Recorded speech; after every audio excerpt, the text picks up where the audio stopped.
እንዴት ናችሁ ውድ ቤተሰቦቻችን? ይህ ፉአድ ባህሩ የዩቲዩብ ቻናላችን ነው። የተለያዩ የዝውውር ጉዳዮችን በየዕለቱ የምናነሳበት ቻናላችን ላይ ትገኛላችሁ። ይህንን ቻናል ሰብስክራይብ እያደረጋችሁ ቆይታችሁንም ከኛ ጋር እያደረጋችሁ ከኛ ጋር እንድትቆዩ ነው በአክብሮት የምጋብዘው። የተለያዩ ስፖርታዊ ጉዳዮችን የምናነሳበት ፕሮግራማችንን ዛሬም ይዘን ቀርበናል። እናንተም ሀሳብ አስተያየቶቻችሁን አጋሩን። በተለይ ከዝውውር ጉዳዮች ጋር አያይዘን ግን ዛሬ ሰፋ ያለ ቆይታን ከእናንተ ጋር የምናደርግ ነው የሚሆነው። ሀሳብ አስተያየቶቻችሁን እንደተለመደው ወደኛ እንድታደርሱ በአክብሮት እንጋብዛለን። እኛ ደግሞ ቪዲዮአችንን ላይክ እያደረጋችሁ ቻናላችንን ሰብስክራይብ እያደረጋችሁ ከኛ ጋር ቆይታን እንድታደርጉ እንጋብዛችኋለን። ሀሳብ አስተያየቶቻችሁን ጻፉልን። ዛሬ ትልልቅ የሚባሉ የአውሮፓ ሚዲያዎች ከተለያዩ ሀገራት ዳሰስ አድርገን ያገኘናቸውን የዝውውር ጉዳዮች ጠቅላላ አድርገን ወደ እናንተም የምናደርስ ይሆናል። እስከ ፕሮግራማችን ፍጻሜ ድረስ አብራችሁኝ ቆዩ። ከመሸጋገሪያ በኋላ በድጋሚ ተመልሰን የምንመጣ ይሆናል። አብራችሁኝ ልትቆዩ ነው በአክብሮት የምጋብዘው።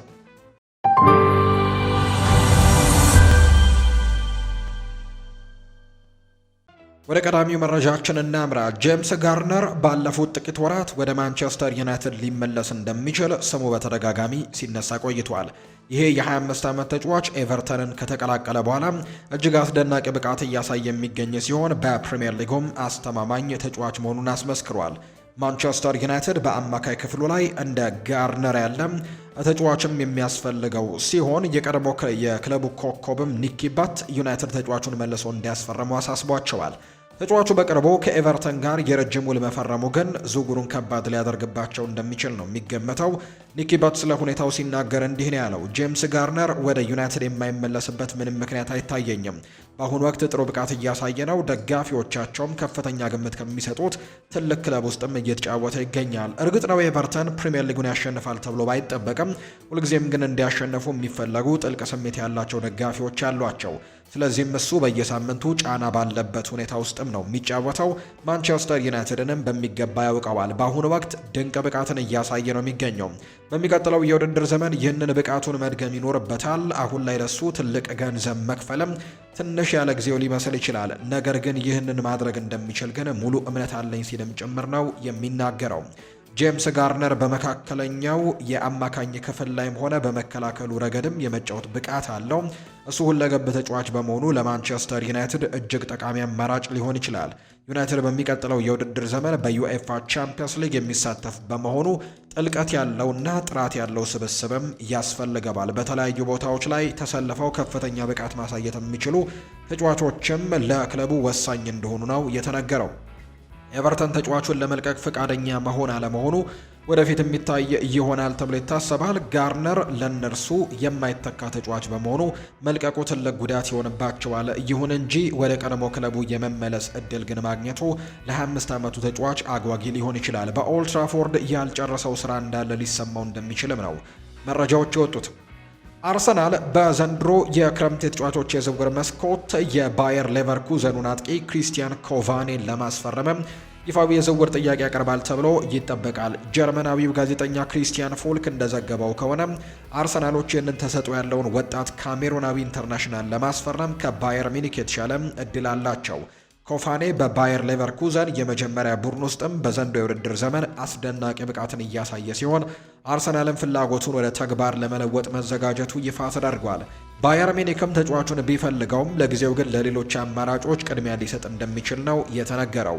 በአሁኑ ወቅት የአርሰናል ፍላጎት ከሌሎች ክለቦች በበለጠ ጠንካራ መሆኑ የሚታወቅ ሲሆን ኮፋኔም በብዙ ታላላቅ ክለቦች አይን ውስጥም የገባ ድንቅ ወጣት ተሰጥኦ እንደሆነ ነው የተነገረው። የሚኬል አርቴታ ቡድን ምንም እንኳን በፕሪሚየር ሊጉ የደረጃ ሰንጠረዥ አናት ላይ ቢቀመጥም በቅርቡ በሊግ ዋንጫ ወይም ካራባው ካፕ ፍጻሜ በማንቸስተር ሲቲ መሸነፉና በኤፍኤ ካፕ በሳውዝሃምፕተን መውጣቱ በአጥቂ መስመሩ ላይ ክፍተት እንዳለ አመላካች ነው። እንደ ካይ ሃቨርትስ እና ጋብሪኤል ሄሱስ ያሉ ደግሞ ተጫዋቾች በተደጋጋሚ በጉዳት ምክንያት የቀድሞ ብቃታቸው ላይ ባለመገኘታቸው ኮፋኔን ማስፈረሙ ለአርቴታ ለአጥቂው ቪክተር ዮኬሬሽም የተሻለ አማራጭ እንዲኖረው ያደርጋል። ይህም የ61 ሚሊዮን ፓውንድ ዝውውርም በክረምቱ ለአርሰናል ትልቅ ስኬት ሊሆን እንደሚችል ነው ግምቶች የበጡት። ላርጂ ራማዛኒ በአሁኑ ወቅት በስፔኑ ክለብ ቫሌንሲያ በውሰት እየተጫወተ የሚገኝ ሲሆን ሊድስ ዩናይትድ ተጫዋቹን መልሶ ለማምጣትም ተስፋ አድርጓል። ማርካ ባወጣው ዘገባ መሰረት ቫሌንሲያ በዘንድሮው የውድድር ዘመን ተጫዋቹን ባሳየው ብቃትም ተደንቋል። ከውድድር ዓመቱ በኋላም ሊያቆየው ይፈልጋል። ይሁን እንጂ በስምምነት ውስጥም ተጫዋቹን በቋሚነት የመግዛት መብት ወይም ፐርቼዝ ኦፕሽንም የሌላቸው በመሆኑ የላሊጋው ክለብ ተጫዋቹን ከውድድር ዓመቱ በኋላም ለማቆየት ይቸገራል። በሌላ በኩል ሊድስ ዩናይትድም ተጫዋቹን በስፔን እያሳየ ባለው ብቃትም ተደስቷል። ራማዛኒ በቀጣዩ የውድድር ዘመን በፕሪሚየር ሊጉ ለቡድኑ ቁልፍ ተጫዋች ሆኖ ሊያድግ እንደሚችል ተስፋ ተደርጎበታል። ሊድስ ዩናይትዶች በፕሪሚየር ሊጉ ላለመውረድ እየታገለ የሚገኝ ሲሆን በደረጃ ሰንጠረዡም 15ኛ ላይ ነው የተቀመጡት። በሊጉ መቆየታቸውን አረጋግጠው በክረምቱ በቡድናቸው ይበልጥ ማጠናከር የሚችሉ እንደሆነ ወደፊት ይታያል።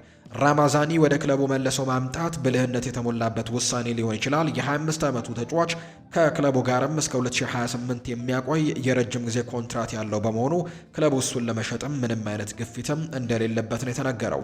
ተጫዋቹ በከፍተኛ ደረጃ ስኬታማ ለመሆን የሚያስችሉ የቴክኒክ ብቃቶች እንዳሉት ያሳየ ሲሆን ለሊድስ ዩናይትድም አስፈላጊ ተጫዋች ሊሆን ይችላል። ሊድስ ዩናይትድ በስብስብ ውስጥም ተጨማሪ ጥራትና ጥልቀት የሚፈልግ ሲሆን ራማዛኒ ለነሱ ተስማሚ ምርጫ ነው። ተጫዋቹ እስካሁን ለስፔኑ ክለብም 5 ጎሎችን ያስቆጠረ ሲሆን 2 አሲስቶችንም ጭምር ማድረጉ ተነግሯል። ተጫዋቹ የውድድር ዘመኑን በቫሌንሲያ በጥሩ ሁኔታ ለማጠናቀቅና በቀጣዩ ዓመትም በሊድስ ዩናይትድ ቤትም በእንግሊዝ እግር ኳስ ውስጥ አሻራውን ለማሳረፍም ይጥራል። መደበኛ የመጫወት እድልም የሚያገኝ ከሆነ ወደ ኤላንድ ሮድ መመለስ ለተጫዋቹ ሳቢ አማራጭ ሊሆን ይችላል። በሚቀጥሉት ጥቂት ወራትም ሁኔታው እንዴት እንደሚቀየርም የሚታይ ይሆናል ተብሎ ነው የሚጠበቀው። ከሊቨርፑል ጋር ስሙ እየተያዘ የሚገኘው ላክሯ የወደፊት ቆይታው በክሪስታል ፓላስ ውስጥ አንዳንድ ስጋቶች እየፈጠረ መሆኑ ተነግሯል። ይሄ የ25 ዓመት ተጫዋች በሴልኸርስት ፓርክ ቆይታው አስደናቂ ብቃትን እያሳየ የሚገኝ ሲሆን ማርክ ጉሂ በጥር ወር ወደ ማንቸስተር ሲቲ ማምራቱን ተከትሎ ለክለቡ ለወደፊትም ከበፊቱ የበለጠ አስፈላጊ ተጫዋች ሆኗል። ዴይሊ ሜል ላክሯ ከሊቨርፑል ጋር ያያያዘው ሲሆን ፈረንሳዊው ተከላካይ የኮንትራት ዘመኑ እያበቃ የሚገኘውን ኢብራሂማ ኮናቴን ለመተካትም ጠንካራ ዝውውር እንደሚሆን ነው መገመቱ ቀላል የሚሆነው። ላክሯ በዚህ የዓለም አቀፍ ጨዋታዎች ረፍት ወቅትም ለመጀመሪያ ጊዜ ወደ ፈረንሳይ ብሔራዊ ቡድን መጠራቱን ተከትሎ ሚኪ ብራውን ይህ ሁኔታ በተጫዋቹ የወደፊት እጣ ፈንታ ላይ ሊፈጥር ስለሚችለው ተጽዕኖ ክሪስታል ፓላስ ሊሰጋ እንደሚችል ያለውን አመለካከትም ይፋ አድርጓል።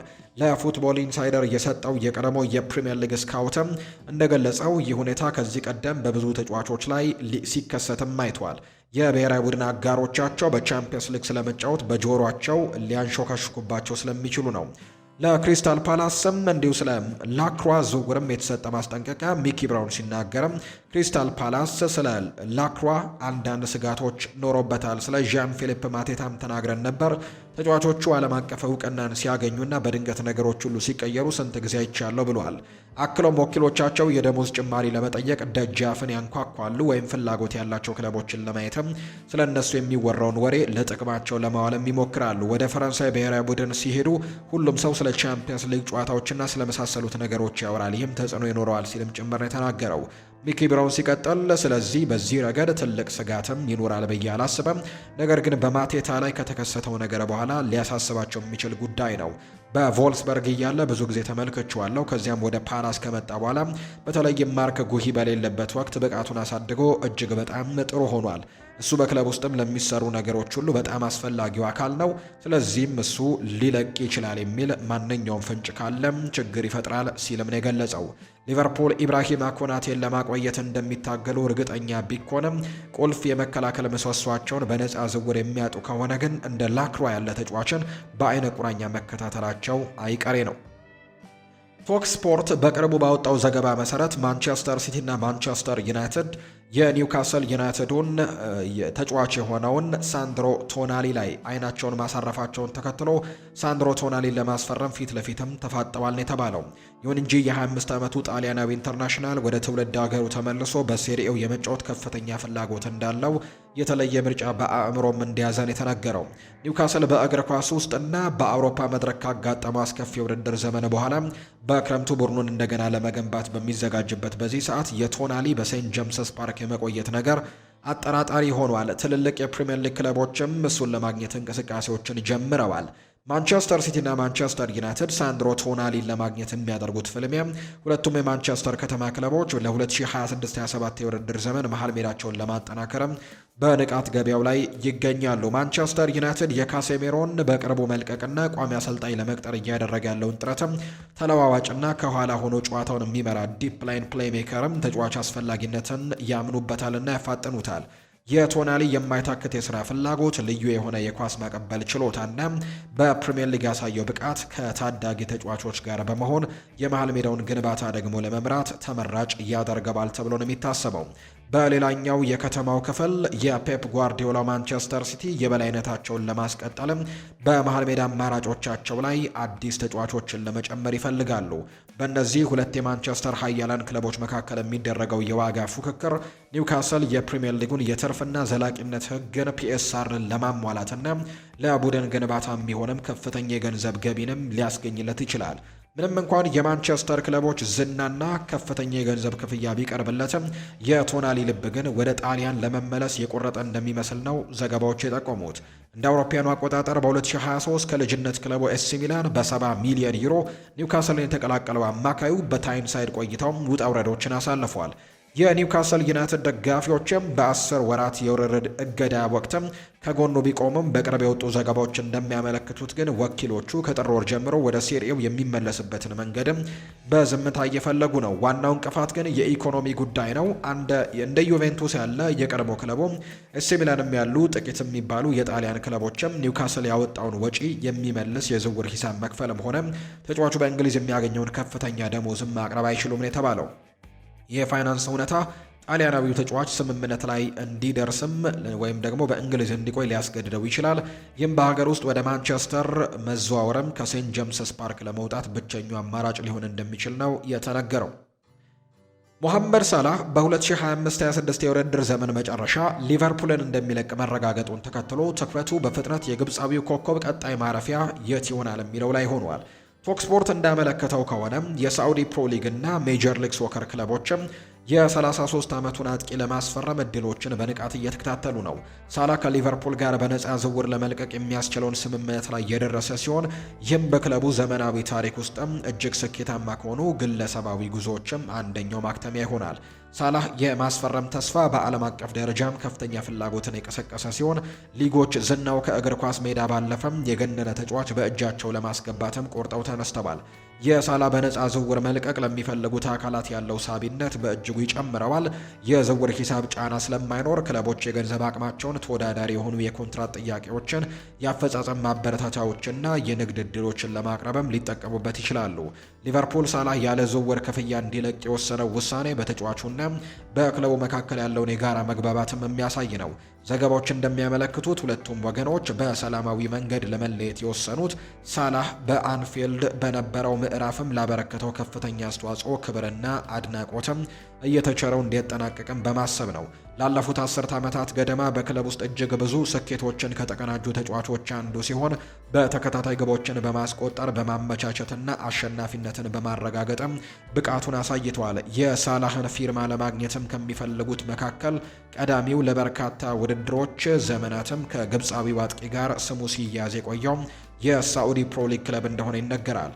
የሳዑዲ ክለቦች ቀደም ሲልም ሳላህን ለማስፈረም በከፍተኛ የገንዘብ ጥያቄዎች ሙከራዎችን ያደረጉ ሲሆን እሱን ማግኘት ደግሞ የሊጉን ዓለም አቀፍ ተደራሽነትም ከፍ እንደሚያደርጉ ያምናሉ። ሳላህን የማስፈረም የንግድ አቅምም ከእግር ኳስ አስተዋጽኦ እኩል እንደሆነ ይታመናል። ይህም በክልል ውስጥም እጅግ ተፈላጊ ከሆኑ ተጫዋቾች አንዱ ያደርገዋል። ሳዑዲ አረቢያ ዋነኛው አማራጭ ሆኖ ብትቀጥልም ሜጀር ሊግ ሶከርም ሳላህን ወደ ሰሜን አሜሪካ ለመሳብም ፍላጎት አሳይተዋል። የሜጀር ሊግ ሶከር ክለቦች የሊጉን ተወዳዳሪነትና የንግድ ተደራሽነትን ለማጠናከር በማለምም በዓለም አቀፍ ደረጃ የታወቁ ተጫዋቾችን የማስፈረም ትኩረታቸውን በቋሚነት እየጨመሩት ይገኛሉ። የዘርፉ ባለሙያዎች እንደሚጠቁሙት ሜጀር ሊግ ሶከር ከሳዑዲ አረቢያ የተለየ ሳቢነት አለው። በዩናይትድ ስቴትስ ውስጥም የመጫወት ዕድል ለአዳዲስ ገበያዎችን መጋለጥና ከአውሮፓ እግር ኳስ ውጪ አዲስ ልምድን ለሚፈልግ ተጫዋች የሚስማማ የአኗኗር ዘይቤንም እንደሚሰጥ ነው የተነገረው። አርሰናል የባርሴሎናውን ፌራን ቶሬስን ሁኔታ በቅርበት እየተከታተሉ ካሉ ክለቦች አንዱ መሆኑ ተነግሯል። ይህ ሁለገብ ስፔናዊ ኢንተርናሽናል በባርሴሎና ቆይታው ድንቅ ብቃትን እያሳየ ቢሆንም ክለቡ ያለበትን የፋይናንስ ችግር ለመቅረፍ እንዲረዳው በሚገርም ሁኔታ በዚህ ክረምት ለሽያጭ ሊቀርብ ይችላል። ቲም ቶክ እንደዘገበው ከሆነ አርሰናል ከማንቸስተር ዩናይትድ እና ከአትሌቲኮ ማድሪድ ጋር በመሆን ፌራን ቶሬስን ለማስፈረም ፍላጎት ካላቸው ክለቦች መካከል ይጠቀሳል። ዘገባው እንደሚያመለክተው የአርሰናሉ አሰልጣኝ ሚኬል አርቴታ ከዚህ ቀደም በእንግሊዝ በማንቸስተር ሲቲ ተጫውቶ የነበረው የቶሬስ የቆየ አድናቂ ናቸው። አርቴታ የአርሰናል አሰልጣኝ ከመሆናቸው በፊት በሲቲ የፔፕ ጓርዲዮላ ረዳት ነበሩ። ምንም እንኳን እርሳቸውና ቶሬስ በኢቲሃድ ስቴዲየም አብረው ባይቆዩም ተጫዋቹ ክለቡን ከመቀላቀሉ በፊት በአሰልጣኝ ቡድኑ ክትትል ሲደረግበት የነበረ የመሆኑ እድልም ሰፊ ነው። አርቴታ ከቶሬስ ጋር ለመስራት ያለው ፍላጎትም አርሰናልን በዚህ ክረምት ተጫዋቹን ለማስፈረም በሚያደርገው ፉክክር ጥሩ ደረጃ ላይ ሊያስቀምጠው ቢችልም የ26 ዓመቱ ተጫዋች ግን በቋሚነትም መሰለፍ ፍላጎት ይኖረዋል ተብሏል። በዚህ የውድድር ዘመን በሁሉም ውድድሮችም 16 ጎሎችንና አንድ ለጎል የሆነ ኳስ ቢያቀብልም ቶሬስ በባርሴሎና በቋሚነት የመሰለፍ እድልን ግን አላገኘም። ስለዚህም ደግሞ ወደሚቀጥለው ክለቡ ሲያመራ ደግሞ የበለጠ ሚና ማግኘትን ይፈልጋል የተባለው ባርሴሎና በአጥቂ ክፍሉ ላይ ለውጥ እያደረገ ነው ተብሏል። ቲም ቶክ እንደሚጠቆመው ባርሴሎና ፌራን ቶሬስን ለመሸጥ የሚፈልግበት አንደኛው ምክንያት በተጫዋቾች ልውውጥ ውስጥም ለመጠቀምም የሚያስችለውን ስምምነት ለማድረግ ነው። ቶሬስ ከአትሌቲኮ ማድሪድ ማቅረብ ደግሞ ካታላኖቹ ዩሊያን አልቫሬዝን ለማስፈረም የሚያደርጉትን ጥረት ሊረዳቸው የሚችል ሲሆን በውሰት የሚገኘውን ማርከስ ራሽፎርድንም በቋሚነት ለማስፈረም ከፈለጉም የዝውውር ዋጋውን ለመቀነስም ጥሩ መንገድ ሊሆን እንደሚችል ነው ግምቶች እየወጡ የሚገኙት። ባርሴሎና የኒውካስል ዩናይትዱን የግራ መስመር ተከላካይ ሉዊስ ሆልን በዚህ ክረምት ለማስፈረም እቅድ እንዳላቸው ተዘግበዋል። የካታላኑ ግዙፍ ክለብ በአሊሃንድሮ ባልዴ የወደፊት ቆይታ ላይም ጥርጣሬዎች በመፈጠራቸው አዲስ የግራ መስመር ተከላካይ ለማግኘት አማራጮችን እያጠና ሲሆን ሉዊስ ሆል በዝርዝራቸው ውስጥም እንደሚገኝ ነው የተነገረው። ስፖርት የተባለው ጋዜጣ እንደዘገበው ከሆነ ማንቸስተር ዩናይትድ ስለ ባልዴ ሁኔታ ከተጠየቁ ክለቦች መካከል አንደኛው ነው። የማንቸስተር ዩናይትድ የባልዴ ፍላጎት እንደተጠበቀ ሆኖ ስካይ ስፖርት በበኩሉ ክለቡ ከኒውካስሉ ሆል ጋርም ስሙ መያያዙን ዘግቧል። ስለዚህም እነዚህ የዝውውር ጉዳዮችም እርስ በርሳቸው እንዴት ተጽዕኖ እንደሚፈጥሩ ማየትም አስደሳች ይሆናል ተብሎ ነው የሚታሰበው። ሉዊስ ሆል በቅርቡ በባርሴሎና ላይ ድንቅ ብቃትን አሳይቷል። ባርሴሎናዎች በሴንት ጄምስስ ፓርክም በተካሄደው የቻምፒየንስ ሊግ የ16ቱ ክለቦች የመጀመሪያ ዙር ጨዋታ ላይ የሆልን ብቃት በቅርበት ለመከታተልም እድልን አግኝቷል። ይህ እንግሊዛዊ ኢንተርናሽናል በዚያ ምሽትም በሜዳው ላይ ከነበሩት ምርጥ ተጫዋቾች አንዱ የነበረ ሲሆን በሁስኮርድ ድረገጽም ከ10 ነጥብ ደግሞ 7.23 ደረጃንም አግኝቷል።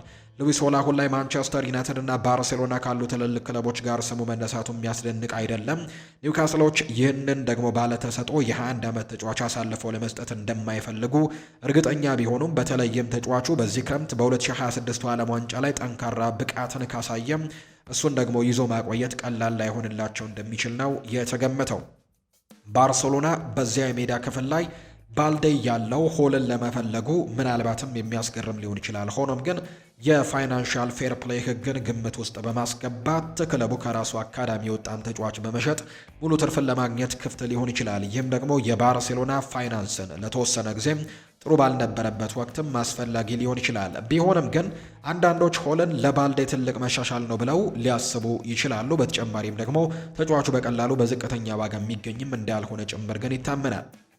ኢቫን ንዲካ በሴሪኤ ለሮማ ወጥ የሆነ ብቃትን እያሳየ የሚገኝ ሲሆን በሚቀጥለው የክረምት የዝውውር መስኮት ስማቸው በስፋት ለሚነሱ ተጫዋቾች መካከል አንደኛው ነው። ታላላቅ የአውሮፓ ክለቦች በቅርበት እየተከታተሉት ሲሆን እሱን ለማስፈረም የሚደረገው ፉክክርንም እያሞቀ እንደሆነ ነው የተገለጸው። ባርሴሎና፣ ቶትንሃም እና ሊቨርፑል ንዲካን ከሚከታተሉ ክለቦች መካከል ይገኙበታል። ከቼንድ ኦፍ ሳይድ ከምንጮቹ እንደተረዳው ከሆነ ባርሴሎና ተጫዋቹን ለረጅም ጊዜ ሲከታተለው የቆየ ሲሆን ሮማም ከ45 ሚሊዮን ዩሮ ወይም 39 ሚሊዮን ፓውንድ በላይም የሚያቀርቡ ጥያቄዎችን ለመቀበልም ተዘጋጅተዋል። ቶትንሃምና ሊቨርፑል የተከላካይ ክፍላቸውን ለማጠናከር ያላቸውን ፍላጎት ይበልጥ ያሳድጋሉ ተብሎ ይጠበቃል። ስፐርስ ባለፈው የውድድር ዘመንም ንዲካን ለማስፈረም ፈልገው ነበር። ማንቸስተር ዩናይትድ ወደ ፉክክሩ ተቀላቅሏል። የእንግሊዙ ክለብ የንዲካን ሁኔታ በቅርበትም እየተከታተለ ሲሆን በክረምቱ ዝውውር ጥያቄ ሊያቀርብም ይችላል። ምንም እንኳን ሮማ ተጫዋቹን ማቆየት ቢመርጥም በ45 ሚሊዮን ዩሮ አካባቢ የሚቀርብ ጥያቄ ክለቡን ሊያሳምነው እንደሚችል ይታመናል። ባየር ሚኒክም ፍላጎት እያሳየ ሲሆን ምንጮች እንደሚጠቁሙት ሮማ ከዩኤፋ ጋር ባለው የፋይናንስ ስምምነት ምክንያት እስከ ሰኔ 30 ድረስ ቁልፍ ተጫዋቾችን ለመሸጥ ሊገደድ ይችላል። ይህ ሁኔታ ንዲካ በክረምቱ የመልቀቅ ዕድሉን ያጠናክርለታል። በተጨማሪም ሮማ ባለፈው ዓመት ከአልናስር የቀረበለትን ጥያቄ ውድቅ ማድረጉ የሚታወስ ነው። በፋይናንስ ረገድ ንዲካ በወቅታዊ የገበያ ዋጋ 35 ሚሊዮን ዩሮ አካባቢ ይገመታል። ሆኖም ግን ሮማ ከ40 እስከ 45 ሚሊዮን ዩሮም ደግሞ ክልል ውስጥ የሚያቀርቡ ጥያቄዎችን ነው ለመገምገም ዝግጁ የሆኑት። ይህ ዋጋ ደግሞ ለፕሪሚየር ሊግና ለአውሮፓ ግዙፍ ክለቦች አቅም ውስጥም የሚገኝ ነው። ለማጠቃለል ያክል ኢቫን ንዲካ በክረምቱ የዝውውር መስኮት በስፋት ከሚወራባቸው ተከላካዮች መካከል አንደኛው እንደሚሆን ነው በርካቶች የሚያምኑት። ከባርሰሎና፣ ቶተንሃም፣ ሊቨርፑል እና ማንቸስተር ዩናይትድ የሚታየው ከፍተኛ ፍላጎትም እንዲሁ ከባየር ሚኒክ ተሳትፎና ከሮማ የፋይናንስ ጫና ጋር ተዳምሮ የዚህ ተጫዋች የዝውውር ዋጋ ትልቅ ሊሆን እንደሚችልና የአውሮፓ ክለቦችም በዚህ ተጫዋች ዝውውር ላይ በትልቁ ሊንቀሳቀሱ እንደሚችሉ የሚያሳዩ ሪፖርቶችን እየተመለከትን እንገኛለን። ውድ ቤተሰቦቻችን የፉአድ ባህሩ የዩቲዩብ ቻናላችን ነው። ስላደመጣችሁን ከልብ አድርገን አመሰገንን። መልካም ጊዜ ይሁንላችሁ።